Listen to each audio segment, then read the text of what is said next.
God! God! At first glance, these kids may not appear similar, but one thing they all have in common is their crazy reactions to the consequences of their damning actions. From heart-wrenching meltdowns to violent outbursts, these are teens who went crazy in the courtroom. Dexter Johnson. If you consider how disappointed Dexter looks, you would think that his punishment was not proportionate to his crimes. Dexter was just 18 years old when he, together with 4 friends, carjacked a couple Maria Apares and Huingo on a warm summer. The 5 drove the coupe around for hours to get money from them before eventually leading them into the woods. There, Dexter forcefully got intimate with Maria before shooting her and Hai in the head. Before you become disgusted by this act of wickedness, you must know that this crime was just one of the many brutal crimes prosecutors say Dexter pulled off during his month-long spree of violence. And when the judge read out his sentence, his reaction wasn't what you would have expected. Dexter Darnell Johnson, the jury has found you guilty of capital murder. In accordance with the laws of the state of Texas, this court hereby assesses your punishment. As if that was not enough, as soon as he came to the full realization that he was losing his life, he went berserk.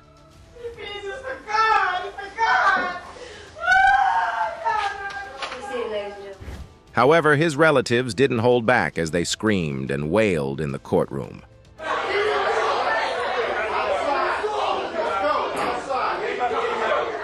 And just when we thought we had seen it all, 2 of Dexter's relatives also collapsed outside the courtroom.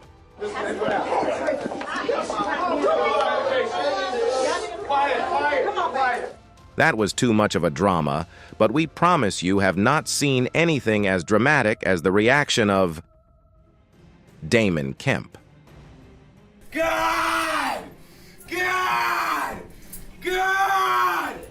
Although he was said to be insane to have shouted in the courtroom, his offense doesn't seem like he didn't know what he was doing. In December 2018, a police officer was investigating a home invasion at Jade Park Apartment Homes when he ran into Damon Kemp, who told the cop, "I killed my friend." But for the situation at hand, the officer could get an address or details from him. However, about 15 hours later, police found Kemp's address and drove there. When they got there, officers found a bullet hole in the door and a shell casing on a stair nearby. And inside was a gruesome sight awaiting the bodies of Trey Ingram and his friend Jordan Payton, shot multiple times.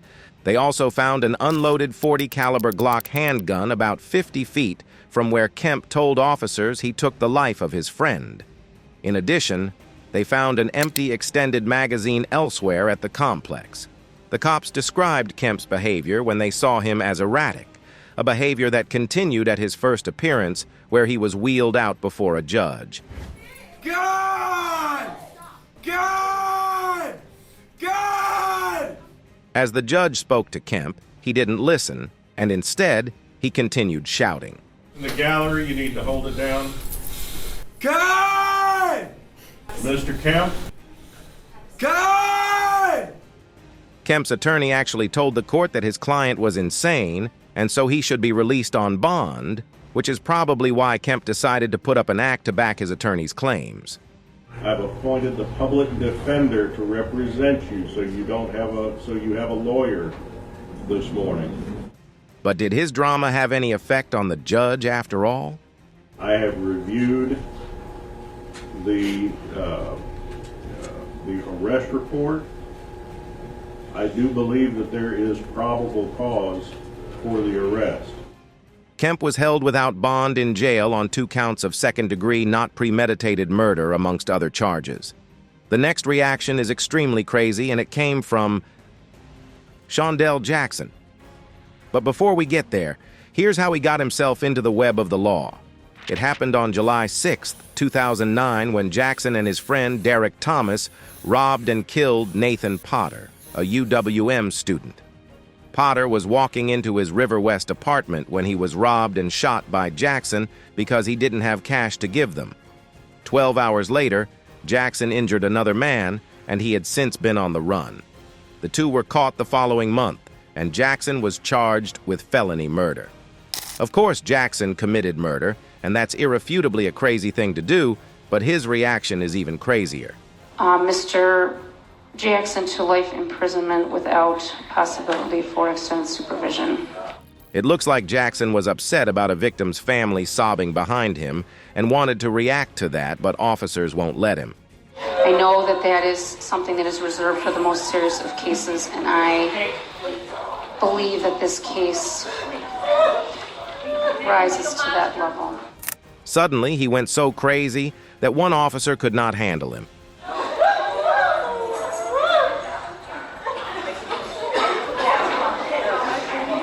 And even though he was pepper sprayed, he continued to cause trouble as he was led out of the courtroom. While Jackson acted all tough in the courtroom, this next teen wanted to go home to mama so badly. Meet Fernando Salgado.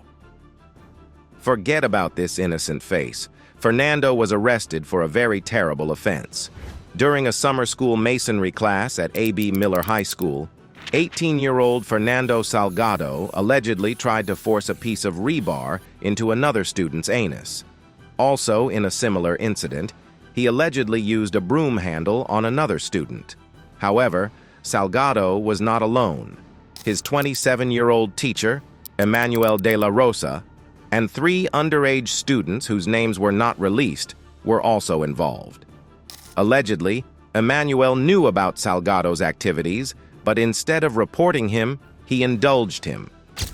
Salgado signed a plea agreement in which he pleaded guilty to 1 count of attempted sexual penetration by a foreign object and 1 count of assault with a deadly weapon. He faced up to 4 years in jail, but he was told if he testified truthfully against Emmanuel, his sentence would be reduced. After Salgado took the deal, Emmanuel was held for 1 felony count of child abuse, 2 felony counts of attempted sexual penetration with a foreign object, 2 felony counts of false imprisonment by violence, and a misdemeanor count for failure to report suspected child abuse. With that, Salgado was placed on 3 years felony probation and 180 days county jail on weekends. But Salgado thought he would be let go without a punishment.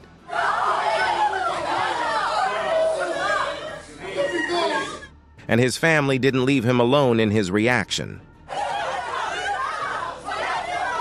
That may be annoying, but brace yourself as you're about to see the most annoying reaction from a teen killer.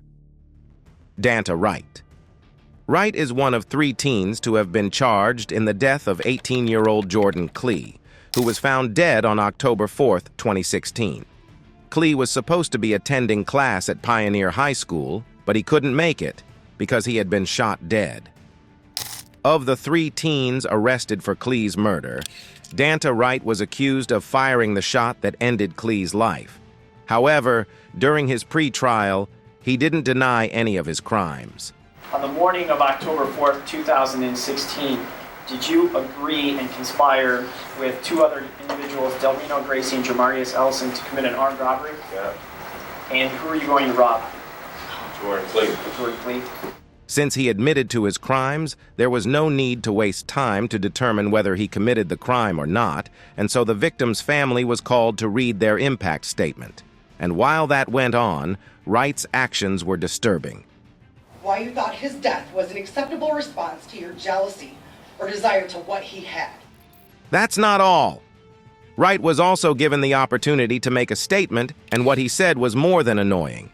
I just want to tell y'all, I'll be home soon, or I'll be Keon. I love my family. Still smiling, the judge could no longer tolerate his reactions, and so he decided to wipe the smile off his face. To just say, I'm not going to accept this sentence agreement. We'll go to trial, and if you're convicted of felony murder, you'll go to prison for the rest of your life. That means you'll be there. Although the judge could have used his power, he left it to the victim's family. Mr. Bella, do you want me to accept this sentence agreement? You would expect the victim's family to use their power on Wright, but instead, they want to try and forgive this defendant, even though all of his actions for what he did. Again, Wright was given the opportunity to address the courtroom, and this time, he left it to his attorney. My client is 17 years old. He has some emotional problems, and frankly was scared. The next teen on the list is Tony Farmer. Back in 2013, he was one of the nation's top basketball recruits and just a year away from becoming a college star and potential NBA prospect. But it all came crashing down for Farmer after his junior season in high school. In 2012, he was accused of kidnapping and assaulting his ex-girlfriend, and to make things worse, some of the assault was captured by CCTV. In the footage, Farmer can be seen hitting his girlfriend, and he did it repeatedly. But even with the evidence that shows him hitting his girlfriend, she stood in court to defend him. I don't know what was wrong with him that day. I know he was a good person. I hope he still is. Love is powerful, they say. But regardless, what Farmer did was horrible and he was guilty. But a 3-year sentence for him in the heat of the moment was a very tough pill to swallow. Defendant shall serve a term of 3 years, which is the minimum on count 1 of that. Now, this clip rings a bell? Yes, that was how the infamous bruh meme was created. Another teen's reaction that went viral was, Andrea Cook. Cook was arrested and accused of meeting men using a smartphone app, then luring them to remote areas in South Daytona, where her boyfriend and his friends involved in the scheme robbed or carjacked them. One fateful day, Cook lured a 17-year-old boy with the dating app, and in the end, her accomplices shot him, but he miraculously survived the attack. She was then charged with being a principal to carjacking, principal to attempted carjacking, and principal to aggravated battery, all with a deadly weapon. When she took a stand, she mentioned that her assistant public defender, Frank Scott, had assured her the day before her sentencing that she would not be going to prison and that at most she would get community control or probation.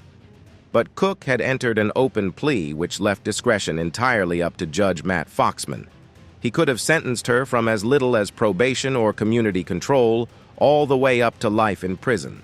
However, the judge stunned her when he read her sentence. If you're guilty of all 3 charges, sentence you to 20 years in state prison. Seeing her mother wail, Cook's tears were fueled, and the courtroom was soon filled with noise from the tears of the mother and daughter.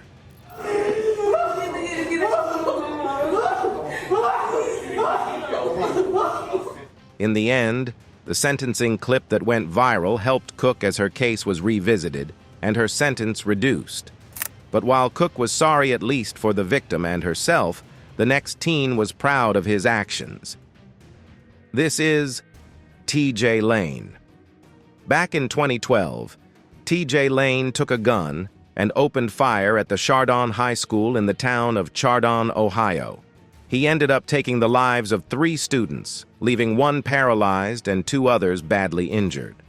No one knew why he did that, but a lot of people speculated that his goal was to kill someone he thought was a romantic rival. By all accounts, Lane was a troubled kid.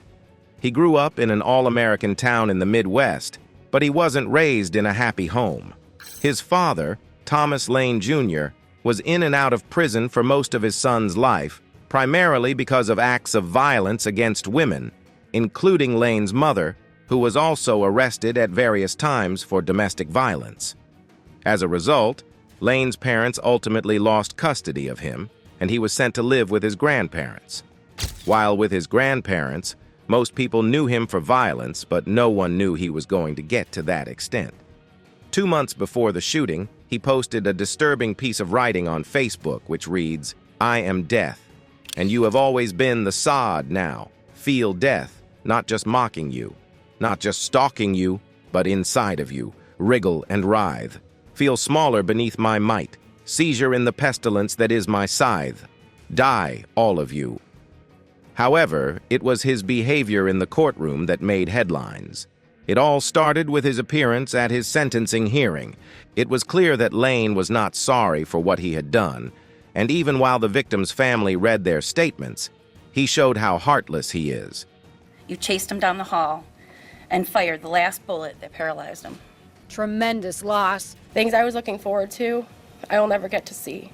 And when he was asked to address the court, he addressed the victims with profanity and even stuck up his middle finger while saying, Saying pull the trigger that killed your son, now it masturbates to memory. Love you. In the end, he was given 3 life sentences, one for each student whose life he took. Thank you for watching. See you in the next video.